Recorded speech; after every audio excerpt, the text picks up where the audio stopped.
everyone. In case you missed it, this is what happened in round 20, and we start with massive news coming out of the West following a dramatic derby. Star midfielder Andrew Gaff's season could be over, and he can certainly kiss his Brownlow chances goodbye. The out-of-contract Eagle may have even played his last game for West Coast. Gaff's brain fade against Freo in the third term sent shockwaves through Optus Stadium, the 26-year-old punching Andy Brayshaw in the face. The bloodied Docker came from the field in the hands of trainers and was later sent to hospital with a broken jaw, leaving his teammates to fly the flag. So we mentioned the first one. Oh, wow. Well, anyone that thought that he was going to be a Brownlow contender.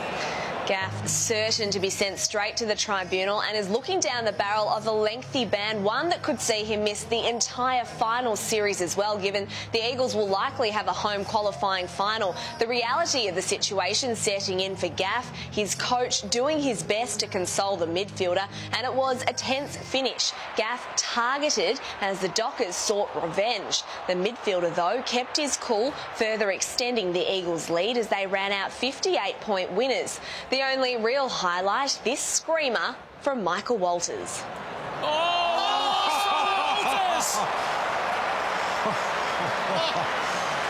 Post-match, there was only one thing, though, on everyone's mind.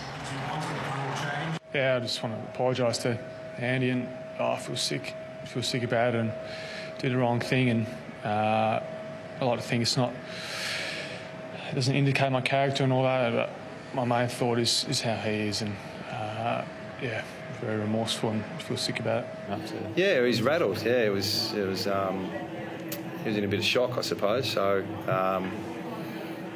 just trying to put my arm around him a little bit because you know it's unfortunate, and it's going to look like it was intentional. I'm not quite sure it was. Andrew Brayshaw was king here, 100 metres off the ball. He's got a fractured jaw and 4 displaced teeth that are caved in, and he'll be undergoing surgery tonight. My senior players certainly wanted retribution, and I had to stay out in the ground longer at three-quarter time to settle a couple down and say, don't bring yourself into disrepute. So from the drama in the West now to drama at Etihad Stadium, and the Giants have continued their charge towards September with a 105-point thrashing of Carlton on Sunday, but the win has come at a massive cost. It was carnage at Etihad, GWS playing the majority of the second half with no one on the bench. Brett Delidio went down with another calf injury in just his third game back. Sam Taylor and Toby Green were left nursing hamstring issues, while Dawson Simpson looks to have seriously injured his left ankle and was on crutches after the game. The injuries could have huge implications on their final chances as they look to go one step further than last year's preliminary final. Like in this game, in terms of your injuries, unfortunately, we didn't have any today, and with Brett, he works extremely hard. Everyone knows that he puts everything into his footy, and off the field he's been fantastic for our club. On the field it hasn't worked out thus far in terms of continuity. In what were extraordinary scenes, the Giants played large periods of the final term with 17 players, and at one point it was even 16 versus 18 as GWS tried to manage their tired stars. We discussed playing with 17, 16 at times, only for a minute or two. Because there was a couple other players that were out on the field that were cramping and also struggling a little bit. So, yeah, I mean, you don't want that to happen again, but I thought the club managed it really, really well. The Blues resembled witches' hats. They laid a total of 8 tackles in the final term as the Giants crushed their spirits. To give it off to Himmelberg. Here they go again. Cameron waltzing into the open goal, and he puts it in the second tier. Now, that was Cameron's 4th goal. Josh Kelly had a career-high 41 disposals, 16 inside 50s, which equals the AFL record, while Aidan Bonner had 16 touches and kicked 2 goals on debut. Well, the Giants blew Carlton out of the water, but that was an anomaly on the weekend. A historic round leads the agenda. For the first time in VFL AFL history, we've had 5 games decided by a goal or less. 4 of those occurring on a Super Saturday for the ages. And just to add to the drama, each of the results shown had a bearing on finals positions with only 3 rounds left in the season.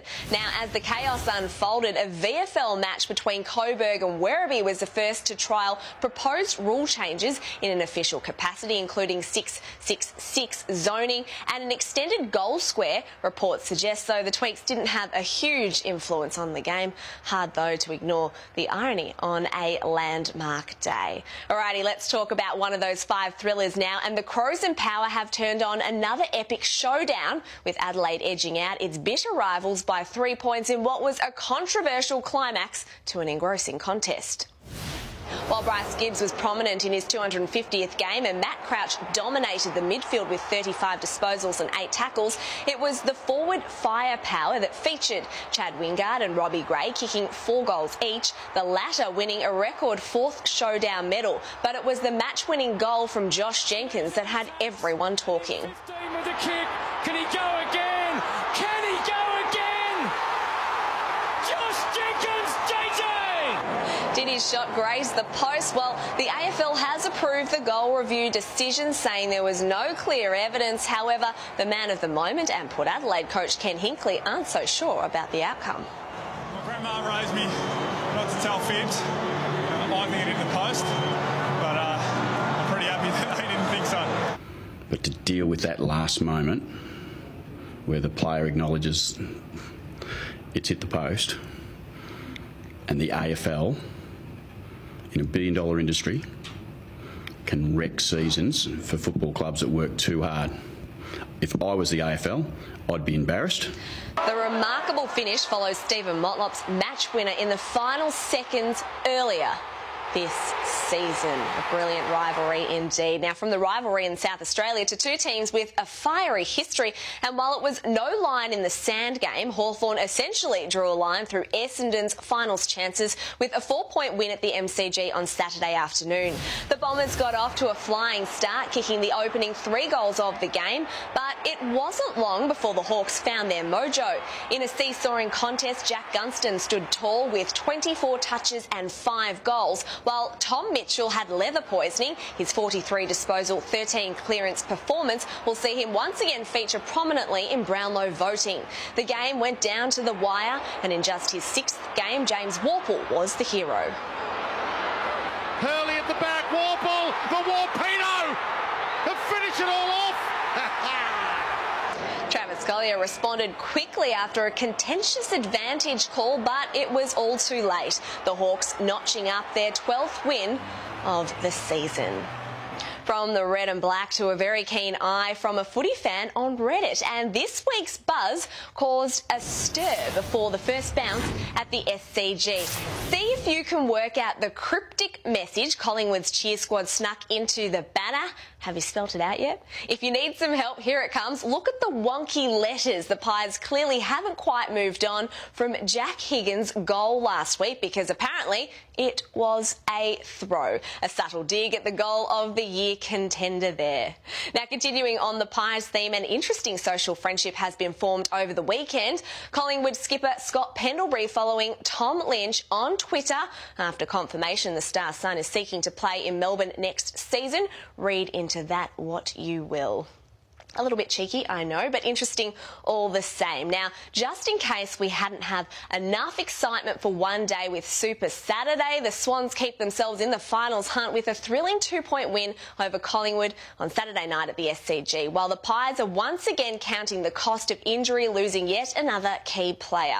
It was the Franklin and Varco show in the first term, both forwards kicking 3 goals at either end for their respective sides. And when Darcy Moore went down with yet another hamstring injury, the task of taming the Buddy Beast was left to debutant Jack Madgen. Talk about a baptism of fire. Franklin feasted on the Pies with his 6th goal early in the final term, but the Black and White Army refused to surrender and somehow hit the lead late. Can Cox get his body in the way? Varco, time, space and goal! Pies in front! But it wasn't meant to be for the Pies, the Swans pipping them in dramatic fashion. So much so, he gets our nod for play of the round. Tom McCartan pulling off a miraculous goal here to secure a memorable victory. Couldn't get Boots a ball. It's a live footy. McCartan, he managed to get Boots a ball. Is it a goal? They think it is. It is a goal. The win made more sweet with Sydney defender Alex Johnson making a heartwarming comeback after missing the better part of 6 years with a series of ACL injuries. I think everyone just talks about the speed of AFL, and it's a big step up from NEFL that we play up here in the twos. So that's probably the thing. I was running around like a headless chook early, but I got my second wind and they managed me pretty well out there, and got into it, and I felt pretty comfortable after my first few touches. What a great story that is. Now, bucking the trend of the round, Melbourne has smashed Gold Coast by 96 points on Sunday afternoon at the MCG. The D's were never troubled from the opening bounce to the siren. A 9-goal-to-1 opening stanza, putting the result beyond doubt early. Jesse Hogan cashing in with 4 goals and Clayton Oliver pulling the strings in the midfield. The only dampener, a collarbone injury to Joel Smith, the defender, to have surgery tonight and could be in doubt for finals. The thumping win, huge not only by margin but in the context of Melbourne's season as they move into the top 4. Well, Brisbane young gun Cam Rayner has been left shattered after missing a shot at goal to win the game against North Melbourne on Saturday.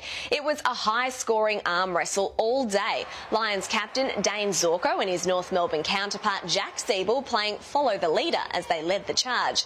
The Blues stretched the lead to 24 points in the 4th term, but the home side clawed back. The #1 draft pick with a chance to be the hero. He wants to be the match winner, but he's missed it. He's held it out to the right. Brisbane coach Chris Fagan offering support to his rising star. And he's upset about it, which is natural enough. I was pretty glad he had the ball in his hands in the dying stages to win a game of footy, and I'm sure Cam Rayner and his career at this footy club will make up for that one over and over again. From a miss by a young gun to a vital miss by a legend of football, and Gary Ablett coughed up an opportunity to win the game for Geelong against Richmond in a Friday night classic at the G. The Cats did what few sides have managed to do this season and overran the Tigers late. A 5-goal-to-2 final quarter handed them all the momentum, and the Little Master had the space to take the lead but failed to hit the target. Menegola there. They have to be careful, the Tigers. Hawkins, handball to the superstar. Ablett has a shot and misses right, Ablett. The reigning premiers survived a scare to cement top spot and condemn the Cats to the prospect of missing the top 8. However, coach Chris Scott insists the Tigers are gettable. We're disappointed, but we're not discouraged with the performance. We had our chances to win. I thought we had the better of the game for big parts of the game. So I don't think that anyone from our footy club should be walking away thinking that we need to change things drastically to beat them. They're the best side in at the moment, but they need a lot to go right for them to win it. As Lee Matthews said, if it bleeds, you can kill it. Now to our hot and cold, and a pair of hot dogs were too hot for the Saints to swallow on Saturday night at Etihad Stadium. Premiership duo Marcus Bontempelli and Jason Johannesson helped turn a 28-point deficit into a 35-point win. The Bont kicking 4 goals in the 3rd quarter, where the Doggies piled on 8 goals to no reply, while JJ racked up a career-high 42 touches and was back to his best off the half-back line. To cold now, and this week it's a freezer to celebrate. St Kilda midfielder Nathan Freeman had the enjoyment of playing his first game at AFL level against the Dogs. It has been a long road for the Saint after a series of hamstring and other injuries since being drafted to the Pies in 2013. He more than held his own with 19 touches despite the loss, and we've got some champagne on ice for you, Freezer. Well deserved indeed. To the ladder now. Richmond and West Coast maintain first and second. The Giants Giants' 4-game winning streak puts them in third. The D's and Hawks also climb. Narrow losses, though, for the Pies and Port see them slide into dangerous territory. And Geelong slips into ninth. The Kangas are in the hunt. Essendon and Adelaide hanging on to slim final hopes. And that is another episode of In Case You Missed It, done and dusted. Thanks so much for watching. I'll see you next week.